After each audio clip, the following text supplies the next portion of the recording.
दोस्तों नमस्कार, मैं महेश बड़गुजर। आप देख रहे हो नेशनल सनसनी न्यूज नेटवर्क। जिस तरीके से हम तमाम गांवों पे जाकर स्कूल के एजुकेशन सिस्टम के बारे में बताते हैं, तो उसी चीज को लेकर आज हम फिर पहुंचे हैं न्यू डीआरपी पब्लिक स्कूल जो टीकरी ब्राह्मण में स्थित है। और हमारे साथ तमाम बच्चे और अध्यापक स्कूल के हैं। तमाम चीजों को लेकर जानकारी आज हम जाहिर करेंगे कि क्या क्या स्कूल के अंदर सुविधाएं उपलब्ध हैं, और साथ साथ बातचीत करेंगे कि एजुकेशन सिस्टम को पढ़ा तो आजकल सभी रहे हैं, लेकिन टीकरी ब्राह्मण का जो ये स्कूल है न्यू डीआरपी पब्लिक स्कूल और स्कूलों से अलग बच्चों में क्या कर रहा है, तो तमाम चीज़ों की जानकारी हमारे साथ टीचर्स हैं, से बातचीत करने की कोशिश करते हैं। सर तो नाम क्या है आपका? मेरा नाम सर रौनक है जी। रौनक सर, बातचीत करेंगे। सबसे बड़ा सवाल मेरा यही होता है कि पढ़ा तो सभी रहे हैं, लेकिन और स्कूलों से अलग न्यू जो डीआरपी पब्लिक स्कूल है क्या करा रहा है स्कूल के अंदर? सर हमारे यहाँ पर लैब वगैरह की पूरी फैसिलिटी है। जो हम बच्चों को लैब में साइंस लैब है, रोबोटिक्स लैब है, कंप्यूटर लैब है। हम बच्चों को मतलब लैब के माध्यम से शिक्षा देते हैं, जो कि और स्कूलों से काफ़ी डिफरेंट है। कहीं ना कहीं प्रैक्टिकल माध्यम जिसको हम बोल सकते जी हैं। जी, प्रैक्टिकल माध्यम से देते हैं। और सर जो हमारे यहाँ पर सारे अध्यापक हैं वो फुली क्वालिफाइड है। कहीं ना कहीं अध्यापक के चयन में विशेष को कहते हैं कि ध्यान दिया जाता है कि कहीं जो क्वालिफाइड टीचर, जो एक्सपर्ट टीचर क्वालिफाइड टीचर्स है जो बाकी स्कूलों की अपेक्षा ज़्यादा क्वालिफाइड है।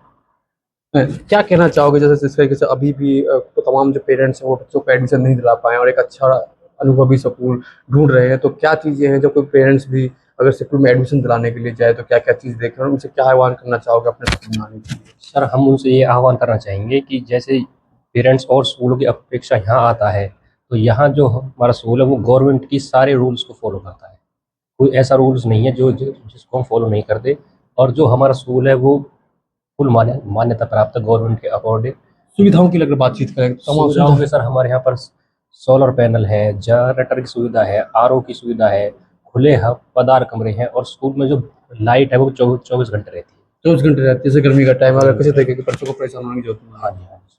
तो बहुत बहुत धन्यवाद सर। हमारे साथ स्कूल के बच्चे हैं, इनसे बातचीत करने की कोशिश करेंगे। बेटा क्या नाम है आपका? मेरा नाम दिपिन है। दिपिन। दिपिन, बातचीत करेंगे। आपने स्कूलों में देखा होगा कि और स्कूलों से आपको अपना स्कूल क्यों अच्छा लगता है? क्या तमाम चीजें आपके स्कूल में चालू उपलब्ध है? क्योंकि यहाँ पर खेलने के लिए सब चीज़ है, और library, science lab, computer lab और स्मार्ट क्लास हैं। और असेंबली में यहाँ पर जनरल नॉलेज क्वेश्चन सिखाते हैं। और यहाँ पर झूलने के लिए झूले और खेलने के लिए पार्क है, और बिग ग्राउंड है। बहुत बड़ा ग्राउंड भी स्कूल के अंदर से। एक चीज मैं सबसे पूछना चाहूँ, जैसे आपका कोई साथी है अगर वो एडमिशन नहीं लिया और स्कूल ढूंढना चाह रहा है, तो क्या राय उसको आप देना चाहिए? हम आपसे उससे कहेंगे कि आप हमारे स्कूल में एडमिशन ले। New DRP public school Tikri ब्राह्मण पलवल। यहाँ पर खेलने के लिए बहुत चीज़ है, जैसे वॉलीबॉल, क्रिकेट और खो खो आदि गेम्स जो आदि गेम्स खेलते हैं। ये बच्चे हैं स्कूल के, जो स्कूल की जो अंदर सुविधाएं जो उपलब्ध हैं, जो ग्राउंड्स पर उपलब्ध हैं, तमाम जानकारी हमें दे रहे हैं। बेटा क्या नाम है आपका? मेरा नाम संजीव है। संजीव, कौन सी क्लासेज में आप? मैं 8th क्लास में हूँ। 8 क्लासेज में। स्कूल के टीचर्स कैसे हैं? टीचर पढ़ाते कैसे हैं स्कूल के अंदर? स्कूल के टीचर्स बहुत ही अच्छे हैं, और वो एक चीज़ को बहुत ही अंदर तक जाके समझाते हैं, और बहुत ही हमें अच्छा समझ में आता है। अच्छा समझ में आता है। पढ़ाई, और इसके बाद बात करें पढ़ाई के अलावा स्कूल के अंदर क्या क्या एक्टिविटीज है? पढ़ाई के अलावा स्कूल में बहुत सारी चीज़ें, जैसे कि कैंटीन, जिसमें से जिसे हम खाने पीने के लिए ले सकते हैं। और असेंबली में रोज़ सर हमें जनरल नॉलेज के बारे में बहुत सारी चीज़ें समझाते हैं। आज हमें मैम ने भी समझाया था। और हमारे स्कूल में स्मार्ट क्लास भी है, जिसमें चीज़ें सीखते हैं। और हमारे स्कूल में खेलने के लिए वॉलीबॉल, क्रिकेट आदि गेम्स हैं। और पढ़ने के लिए कंप्यूटर और संगीत के लिए हमारे यहाँ की मैम हमें हारमोनियम पे संगीत भी सिखाती है। सिंगिंग भी सिखाती है। एक चीज बच्चे ने बड़ी चीजें कही, जैसे असेंबली की बात करें, असेंबली में लगातार बच्चों को जीके संबंधित, करंट अफेयर्स संबंधित जानकारी लगातार बच्चों को दी जाती है। उसके बच्चे हम बता रहे थे कि असेंबली में प्रतिदिन की जो दिनचर्या, देश के अंदर घटित घटनाएं हो रही हैं, उनको लेकर बातचीत होती रहती है। बेटा क्या नाम है आपका? My name is Dipesh. Dipesh, कौन सी क्लासेज में आपको? My class name is 8th class. 8th class में आप पढ़ते हो। स्कूल की पढ़ाई की बात करें, माहौल की बात करें, कैसा माहौल है स्कूल के अंदर? स्कूल का माहौल बहुत अच्छा है, और यहाँ पर बहुत तरह के पेड़ पौधे हैं, और यहाँ बहुत फूल और फल के भी पौधे हैं। फूल और फल के भी पौधे हैं। ये बच्चे बता रहे हैं कि पेड़ आप हमारे जस्ट पीछे भी देख सकते हो। तो तमाम जो ग्राउंड है उसमें पौधे काफी सारी संख्या में लगा है। बच्चियां भी इनसे बातचीत करने की कोशिश करेंगे। बेटी क्या नाम है आपका? मेरा नाम महक है। मैं कौन सी क्लासेस में आप? मैं 7th क्लास में। 7th क्लास में आप पढ़ते हो। बातचीत करेंगे स्कूल के माहौल के बारे, एटमॉस्फेयर के बारे में, सुविधाओं को लेकर बातचीत करें तो क्या क्या सुविधाएं स्कूल के अंदर उपलब्ध है फिलहाल? हमारे स्कूल में बहुत सी सुविधाएं हैं। जैसे क्या क्या चीज़ स्कूल के अंदर से? हमारे स्कूल के अंदर बहुत बड़ा ग्राउंड है, पार्क भी है, उसमें झूले भी है और उसमें एक लाइब्रेरी है।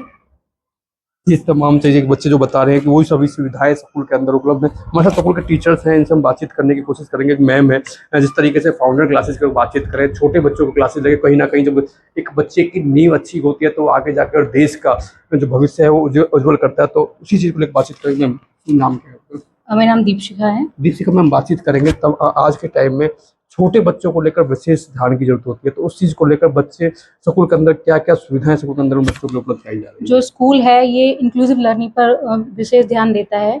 जो छोटे बच्चे हैं उनकी नींव पर ध्यान देना बहुत ज़रूरी है, क्योंकि वही हमारा देश का भविष्य है। तो छोटे बच्चों पर ध्यान देने के लिए हम उनको खेल खेल के साथ पढ़ाना सिखाते हैं। जैसे प्ले और प्राइमरी क्लासेस हैं, उनमें हम लिखने से ज़्यादा लर्निंग और एक्टिविटी पे ध्यान देते हैं। तो उसके लिए हम उनके लिए बहुत सारे गैजेट्स हैं, गेम्स कराते हैं, उनको स्मार्ट क्लासेस पे स्टोरी टेलिंग करते हैं, स्टोरी उनको बोलना सिखाते हैं, ताकि उनका पहले कम्युनिकेशन बिल्डअप हो और उनका जो बेस है वो स्ट्रॉन्ग हो। जी फिर एक तमाम चीज़ें इस तरीके से अभी भी ना बहुत से पेरेंट्स अपने बच्चों को एडमिशन नहीं दिला पाए हैं, क्योंकि कहीं ना कहीं वो कंफ्यूज है कि हम किस स्कूल में जाएं, किस स्कूल में ना जाएं। सुविधाओं को लेकर कंफ्यूज है कि आजकल दिखावा हो जाता होता है कि रियलिटी में होती नहीं है। तो उन चीज़ों को लेकर स्कूल कितना दूर कोसों दूर है कि जो रियलिटी में वही स्कूल दिखा रहा है, और क्या उन पेरेंट्स से अपील करना चाहोगे? जी बिल्कुल, हमारा स्कूल दिखावे में बिल्कुल भरोसा नहीं करता। हम चाहते हैं कि पेरेंट्स खुद आके यहाँ पे देखें कि किस तरह से हम बच्चों को ट्रेन कर रहे हैं, आगे के लिए तैयार कर रहे हैं। क्योंकि जो आज का जो दौर है, वो प्रैक्टिकल लर्निंग पे ज़्यादा बेस्ड है और स्किल बेस्ड है। अगर बच्चे के पास स्किल है, तो वो आगे ग्रो करेगा, अगर नहीं है, तो कहीं न कहीं वो इस दौड़ में जो आज के अनएम्प्लॉयमेंट वाली दौड़ है कि भई जॉब नहीं है, उसमें कहीं न कहीं पीछे रह जाएगा। तो पेरेंट्स से यही अपील है कि वो यहाँ आके एक बार स्कूल के कैंपस को देखें, टीचर से मिलें, बात करें, तभी उनको पता चलेगा कि हम उनको कितना अच्छा एटमॉस्फेयर प्रोवाइड करा रहे हैं। क्योंकि हमारा जो उद्देश्य है वो फीस संबंधित नहीं है। हमारा उद्देश्य ये नहीं है कि हम बहुत ज़्यादा पैसा एक्युमुलेट करें और शिक्षा के नाम पे बस दिखावे वाली चीज़ें करें। एक सबसे बड़ी आज की प्रॉब्लम है ना जनरेशन में, इस तरीके से आजकल माता पिता दोनों कमाने वाले हैं, तो कहीं ना कहीं संस्कार की कमी, आजकल जो जिम्मेदारी है स्कूल के ऊपर आ गई है बच्चों को लेकर, तो वो टाइमिंग नहीं दे पाते। उसके ऊपर स्कूल में विशेष फोकस कैसे किया जाए? उसको लेके हम पेरेंट्स को इन्वॉल्व करते हैं। उसके लिए हम पेरेंट्स मीटिंग कंडक्ट करते हैं। उससे क्या होता है कि रोज बेसिस पे पेरेंट्स टाइम नहीं दे पाता, तो पेरेंट्स टीचर मीटिंग में हम उनको बता पाते हैं, उनकी काउंसलिंग कर पाते हैं कि आप अपने बच्चों को किस तरह से टाइम दे सकते हैं। क्योंकि बिजी शेड्यूल सबका है, लेकिन बच्चे पे फोकस करना आज के टाइम में बहुत ज़रूरी है। तो कहीं ना कहीं पेरेंट्स को बहुत बिजी शेड्यूल में से थोड़ा सा टाइम निकालना पड़ेगा।